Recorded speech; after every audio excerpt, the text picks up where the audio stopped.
Olá, sou o professor Geisel Pires Carvalho, professor de História, e esse é o nosso canal Educa Mais Serrano. Deixe seu like, inscreva-se no nosso canal e ative o sininho das notificações. Nesse nosso encontro de hoje, nós abordaremos a Revolução Francesa e a Era Napoleônica. Nessa terceira videoaula sobre esse conteúdo, nós destacaremos a monarquia constitucional, a Convenção Nacional e o Diretório, marcos que fizeram parte do processo revolucionário francês, certo? Então, nos dois encontros anteriores, na primeira aula nós falamos sobre a crise do antigo regime, no segundo momento nós demos destaque para a Assembleia Nacional Constituinte, que é uma das fases da Revolução Francesa, e nesse terceiro encontro, nessa terceira videoaula, nós abordaremos os outros marcos, as outras fases da Revolução Francesa. Nesse caso, a monarquia constitucional, a Convenção Nacional e o governo do Diretório, certo? Na aula anterior, nós falamos que as medidas tomadas pela Assembleia Nacional Constituinte transformaram a França de uma monarquia absolutista para uma monarquia constitucional. Obviamente, isso a partir da aprovação de uma Constituição elaborada por essa Assembleia Nacional Constituinte, certo? Então, uma vez que transcorria essas revoltas, uma vez que a Revolução estava em curso, e esses acontecimentos se davam, as mudanças estavam acontecendo dentro da sociedade francesa, o rei, que já não tinha forças suficientes para combater o avanço da Revolução, em julho de 1791, o rei Luís XVI ele tentou, juntamente com sua família, fugir da França, diante dos acontecimentos, mas eles foram detidos e levados a Paris. E por que dessa fuga? O rei, na verdade, ele pretendia organizar forças fora da França, forças contra-revolucionárias, e retornar ao país para recuperar a antiga ordem, ou seja, reorganizar esse regime absolutista do qual ele fazia parte. Então, em setembro de 1791, a primeira Constituição vai ser terminada, vai ser elaborada pelos membros da Assembleia Nacional Constituinte, e o rei se viu obrigado a fazer juramento à Constituição. Então, o rei se viu obrigado a jurar a Constituição aprovada pela Assembleia. Então, a partir daí, a nação francesa ela vai se tornar uma monarquia constitucional, na qual o rei vai perder esses poderes absolutos que ele tinha no antigo regime. Durante esse processo da Revolução, em que a Assembleia Nacional Constituinte se instala e elabora essa Constituição, um grupo social que fazia parte do terceiro Estado, fazia parte da Revolução, vai passar a controlar esse novo sistema de governo. E nesse caso, esse grupo social é a burguesia. Então, esse novo sistema de governo passou a ser dominado pela burguesia, cujos interesses foram contemplados dentro da Constituição, da nova Constituição. Então, alguns interesses da burguesia foram contemplados em alguns dos princípios dentro dessa Constituição. Os principais pontos contemplavam o grupo social da burguesia. Esse grupo que, dentro do regime absolutista, se viam impedidos de ascender, de se fortalecer economicamente e socialmente. Certo? E quais seriam esses pontos que favoreciam a burguesia? Pois bem, vejamos quais foram. Então, nessa nova fase da França, essa nova fase da Revolução, com a Constituição aprovada, essa fase da França a França, que agora era uma monarquia constitucional, então, quais foram esses pontos que estavam contidos na nova Constituição, que contemplava a burguesia? Então, o primeiro ponto foi a questão da organização social. No antigo regime havia essa divisão entre primeiro, segundo e terceiro estado, sendo que o primeiro e segundo estado era privilegiado. Nessa nova organização social, a partir da monarquia constitucional, a partir da nova Constituição, estabeleceu-se uma organização social em que prevalecia a igualdade jurídica entre todos os indivíduos, ou seja, assim, sendo assim, extinguia-se os privilégios do clero e da nobreza, mas, por outro lado, mantinha-se a escravidão nas colônias, ou seja, mesmo com essas mudanças, houve a manutenção da escravidão nas colônias francesas. Esse era o aspecto da organização social. No plano da economia, né, a Constituição instaurou a liberdade de produção e do comércio, obviamente isso sem a interferência do Estado, né, e proibiu greve de trabalhadores, ou seja, a revolução ela avança num ponto, mas também não avança em outros, ou seja, tirou o privilégio do clero e da nobreza, mas manteve a escravidão, né? O Estado interferia na economia. No Estado absolutista, era o Estado que controlava a economia. Nesse novo modelo de monarquia constitucional, vai haver uma liberdade de produção e do comércio, né? Sem a interferência do Estado, mas, por outro lado, essa Constituição vai proibir que trabalhadores façam greves por melhores condições de trabalho, de vida, enfim, de salário. Um terceiro aspecto é o aspecto da religião. Um terceiro ponto contido na Constituição, nesse novo sistema, relacionado à religião, vai garantir a liberdade de crença, né? Separando o Estado e a Igreja, né? E vai nacionalizar os bens do clero, certo? Então, no aspecto religioso, a nova Constituição vai garantir a liberdade de crença, certo?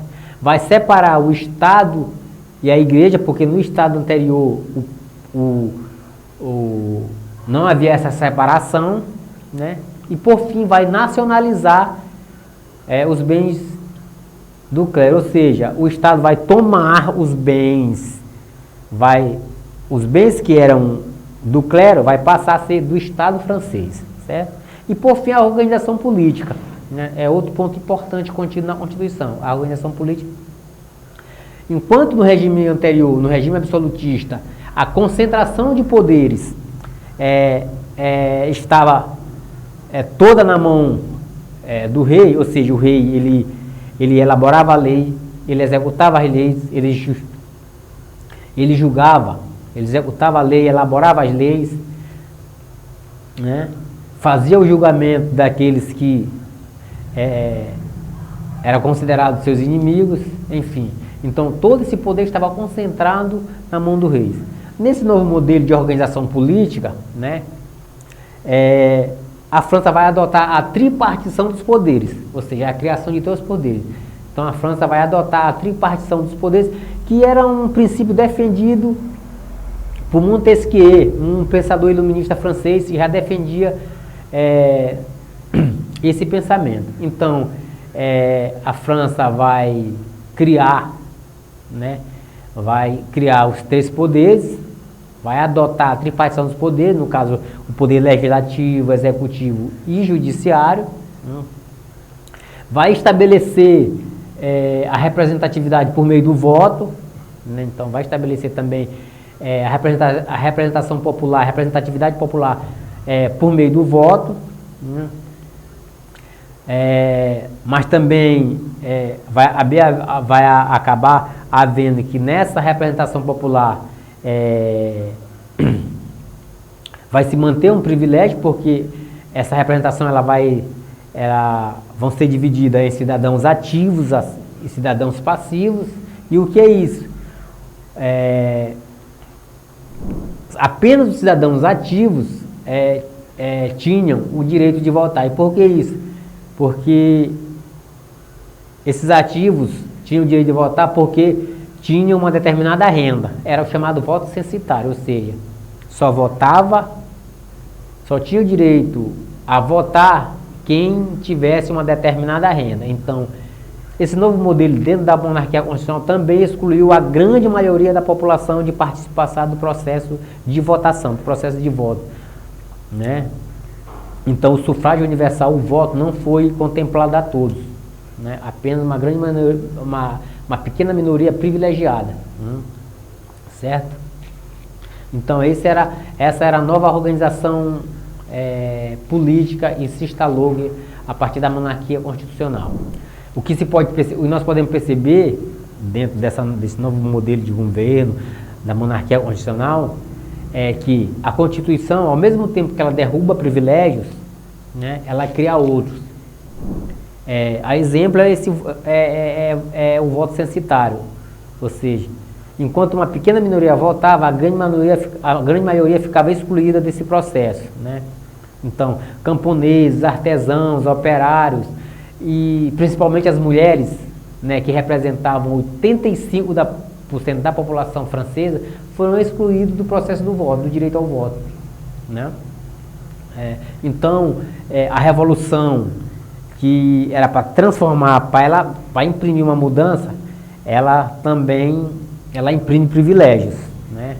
Ela constrói, ela elabora medidas que privilegiam um pequeno grupo. E nesse caso, em relação ao direito do voto, apenas os sujeitos que tinham uma determinada renda garantiram esse direito na Constituição, certo? Obviamente que essas medidas ela voltada para defender os interesses da burguesia, que era quem nesse momento estava controlando, quem estava controlando o processo da revolução, né? Nesse momento da monarquia constitucional, era a burguesia quem liderava o processo revolucionário. Por conta disso, obviamente, que por ter essa renda, instituiu que o voto fosse direito apenas desses cidadãos chamados de cidadãos ativos, certo? Diante de tudo isso, de todo esse acontecimento, da instalação da monarquia constitucional, obviamente que o rei, que vinha de uma tradição de governança absolutista, vai conspirar contra o Estado francês, vai conspirar contra essa nova ordem instalada na França, né? Então o rei Luís XVI, ele conspirava contra a Revolução. E de que forma ele conspirava? Obviamente que estabelecendo contatos com os nobres emigrados, aqueles nobres que saíram da França, se refugiaram fora da França, assim como membros do alto clero também se refugiaram da França, assim como também com os monarcas da Áustria e da Prússia. A Prússia nesse período era um território que faz parte hoje da atual Alemanha. Então, os monarcas, os reis da França e da Áustria, né, em contato com o rei francês, tentaram organizar um exército, juntamente com esses nobres emigrados da França, montaram uma força contra-revolucionária na tentativa de restabelecer a antiga ordem, né, de restabelecer esse regime absolutista. Obviamente que tanto o monarca da Áustria quanto o monarca da Prússia também se viam, de uma certa forma, ameaçados com esse processo da Revolução Francesa, porque esse processo tomou conta da França, né, e poderia, de uma forma ou de outra, chegar a esses países também, certo? Então, o objetivo dessa conspiração era organizar um exército que pudesse invadir a França e restabelecer a monarquia absolutista, o regime absolutista francês, certo? Então, esse era o objetivo dessa organização, desse exército, dessa força contra-revolucionária organizada por membros emigrados, por membros do alto clero emigrado, por membros da nobreza, e principalmente por esses monarcas que viam a influência da Revolução Francesa como uma ameaça ao regime absolutista dos seus respectivos países, certo? Esses monarcas da Áustria e da Prússia, eles vão contar com o apoio secreto da família real, lembrando que a família real ela estava, foi detida, na tentativa, onde tentaram fugir foram detidas pela Revolução, pelos membros da Revolução, né? No entanto, isso não impediu de que a família real estabelecesse contato, mantivesse contato com esses monarcas e oferecesse apoio, né? E geralmente esse apoio se transmitia por meio de segredos militares. As tropas estrangeiras recebiam segredos militares por parte da família real francesa, né? E dessa forma,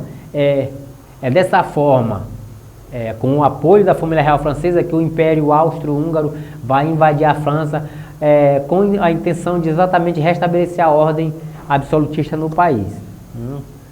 Obviamente que a população vai ser conclamada para fazer parte da revolução, a pegar em armas, lutar para defender as causas da revolução, né? Então, para defender o país e a revolução, alguns líderes da revolução conclamaram o povo, né, que era necessário fazer parte da luta para defender os ideais da Revolução Francesa, né? E isso de fato aconteceu. O povo pegou em armas e se organizou no exército popular e enfrentou o exército da Áustria e da Prússia, né? Então, no dia 20 de setembro de 1792, esse exército popular francês vai derrotar o exército invasor na chamada Batalha de Valmy, né? Então, as forças estrangeiras foram derrotadas, né? E a partir dessa derrota, o rei Luís XVI ele vai ser acusado de traição, de traidor da pátria, de traidor da França, por conta da sua colaboração com os reis da Áustria e da Prússia, né? Isso juntamente com a sua família. Então, após a vitória do exército popular contra essas forças estrangeiras, o rei vai ser acusado de traição e vai aguardar julgamento. Julgamento esse que acontecerá no ano seguinte, no ano de 1793, né, com a sua decapitação.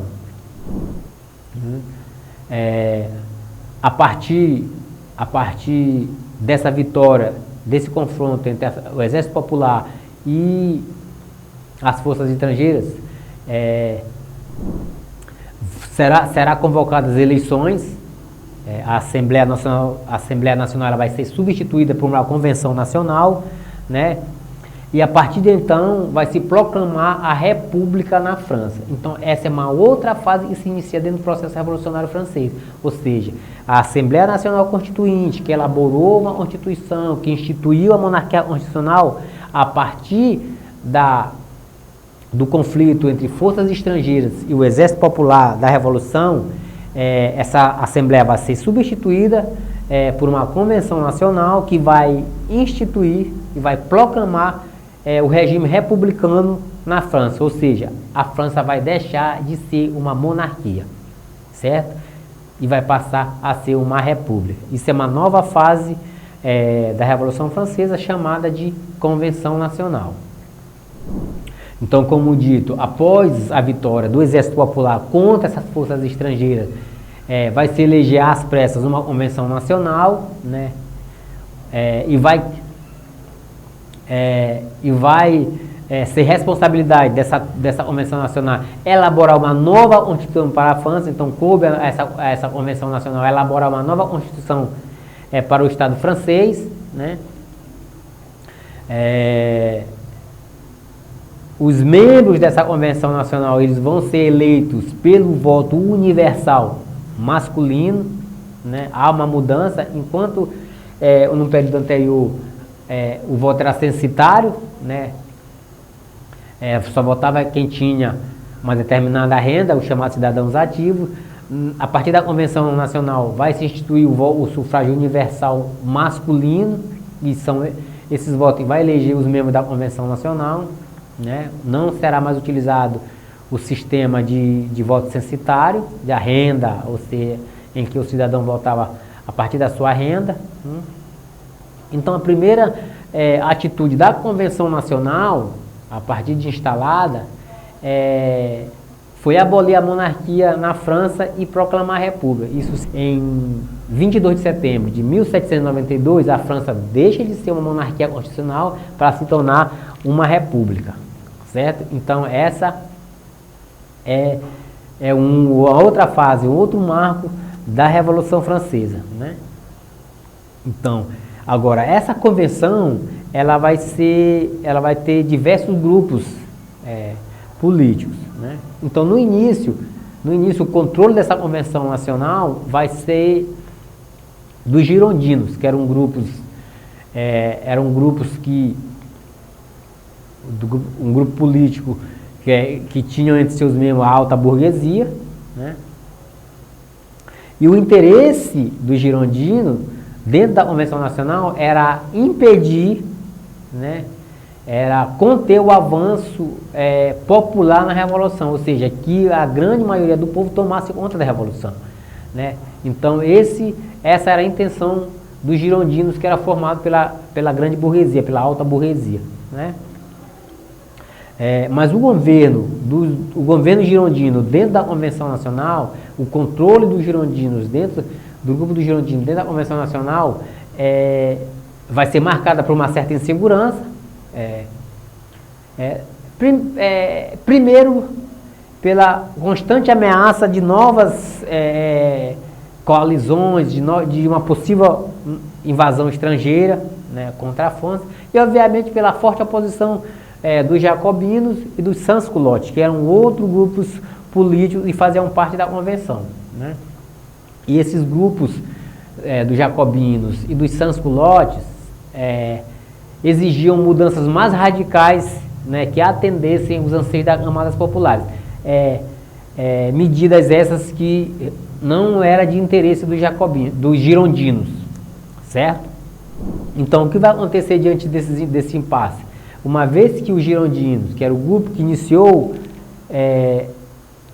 o controle, teve o controle inicial da Convenção Nacional, vai sofrer, né, essa forte oposição dos outros grupos, dos jacobinos e dos sans-culottes, assim como essa constante ameaça de uma possível invasão estrangeira no território francês.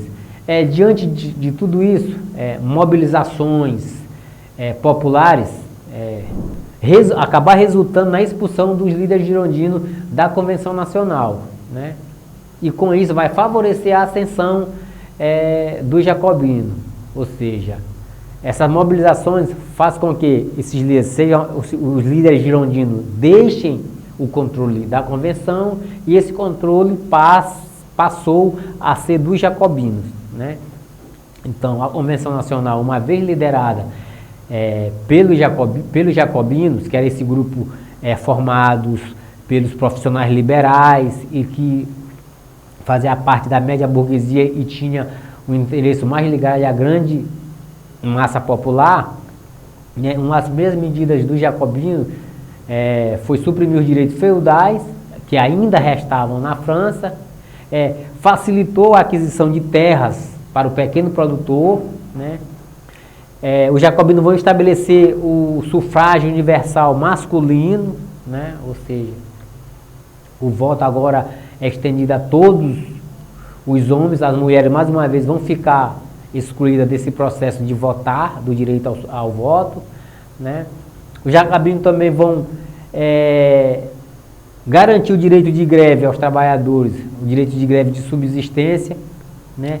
E também vão abolir a escravidão nas colônias francesas, ou seja, isso são medidas que foram tomadas e incluídas na nova Constituição. Agora não mais uma Constituição voltada para a monarquia, mas uma Constituição republicana. Então, na Constituição anterior, a escravidão foi mantida nas colônias, foi proibido o direito de greve.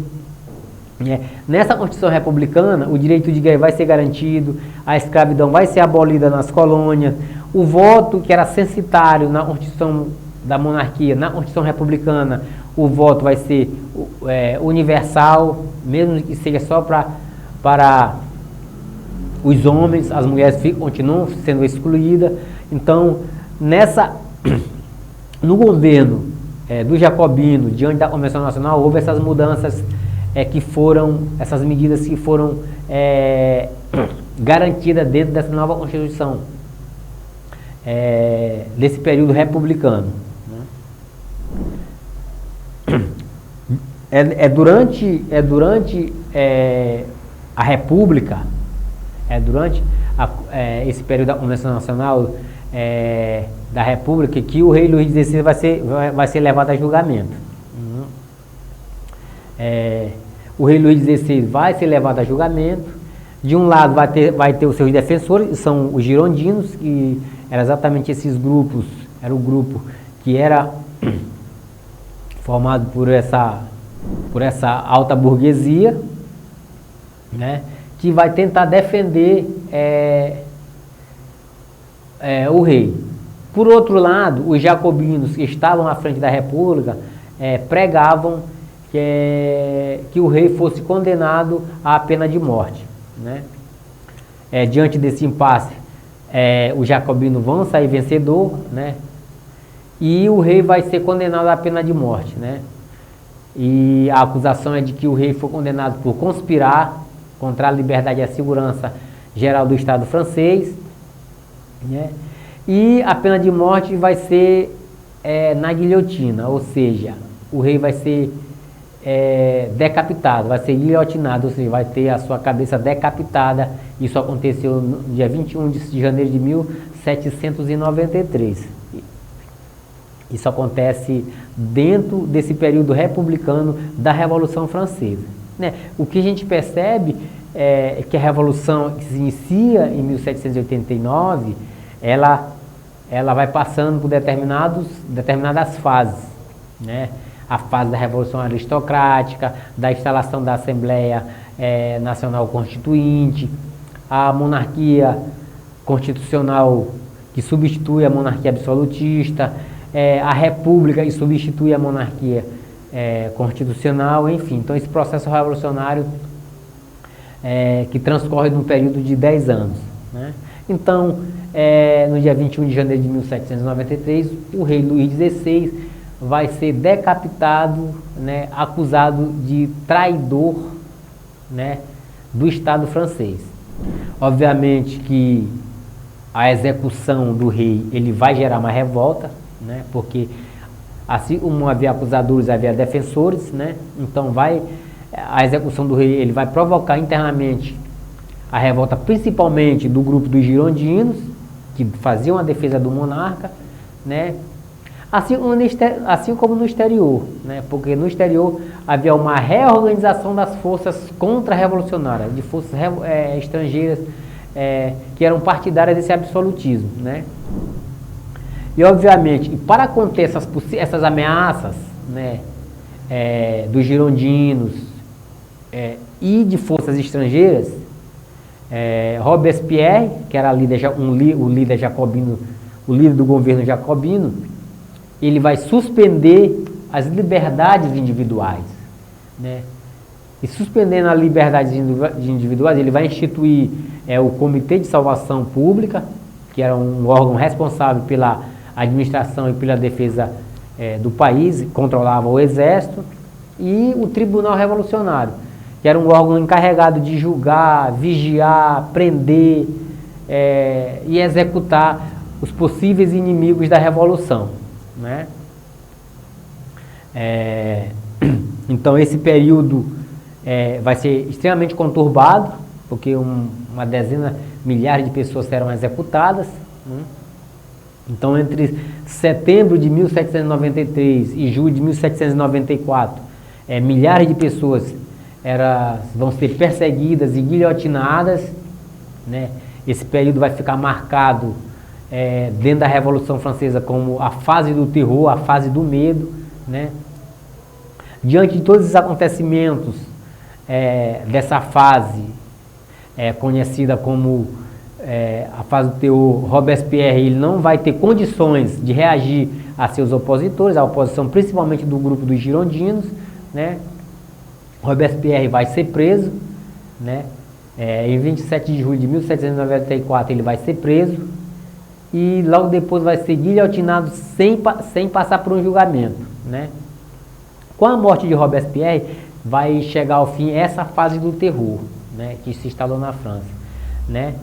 E vai se iniciar uma nova fase da Revolução. Então, chegando ao final essa fase do terror com a morte de Robespierre, a Convenção Nacional ela vai passar a ser controlada pelo representante da alta burguesia girondina, né, como dito. E com essa nova orientação política dentro da Revolução, essa nova convenção ela vai decidir elaborar uma nova Constituição. Essa Constituição vai ser concluída em 1795, né?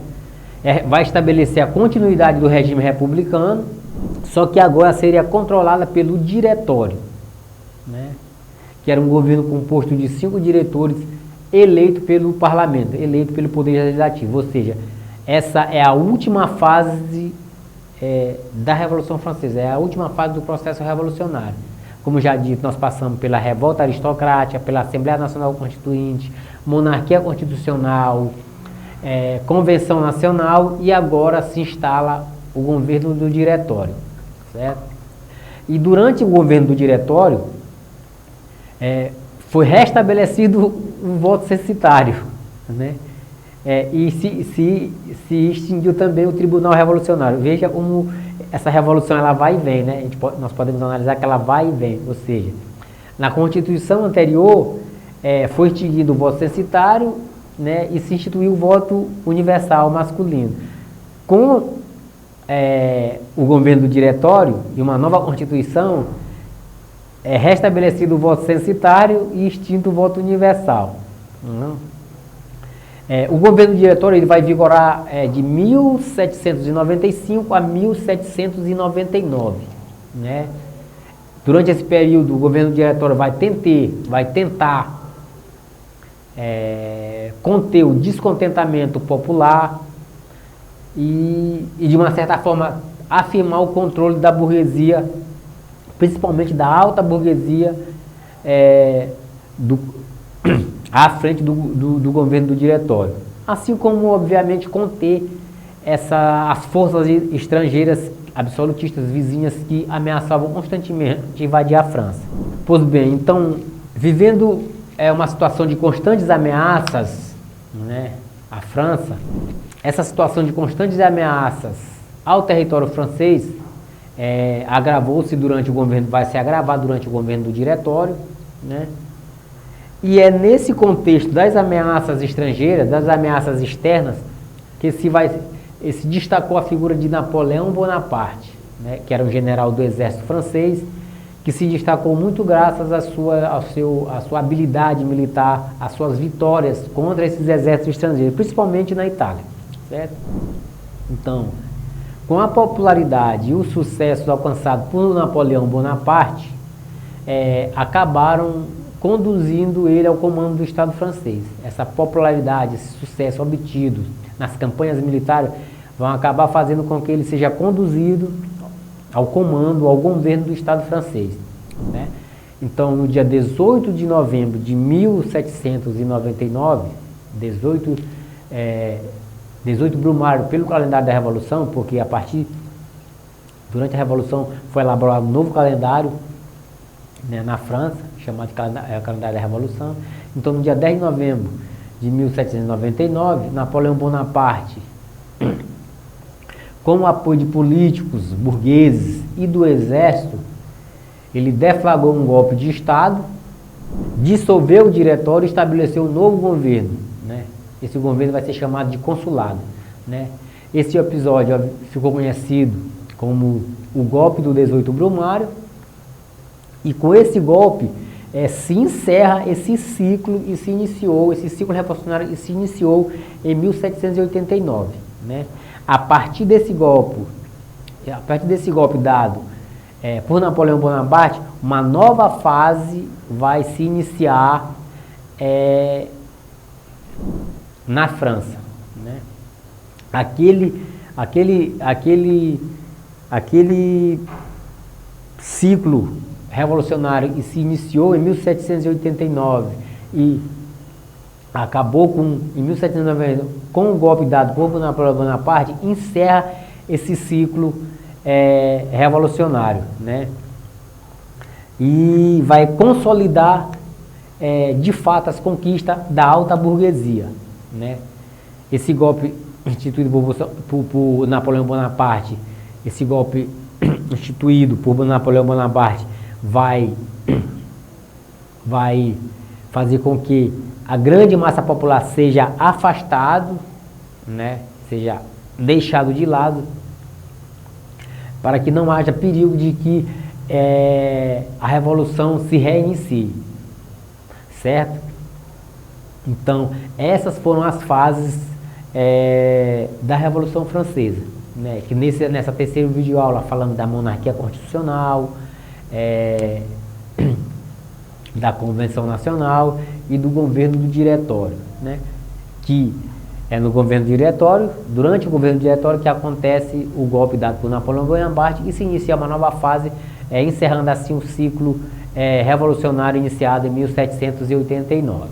Então, esse era o nosso encontro de hoje, falar dessas fases que fizeram parte da Revolução Francesa, com destaque para a monarquia constitucional, Convenção Nacional e o governo do Diretório, e por fim, falar desse golpe que foi dado por Napoleão Bonaparte, que é assunto para o nosso próximo encontro, né? Que é a Era Napoleônica, tá certo?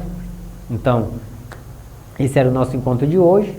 Pedimos que você deixe o seu like, se inscreva no nosso canal e ative o sininho das notificações, tá certo? Muito obrigado e até o nosso próximo encontro.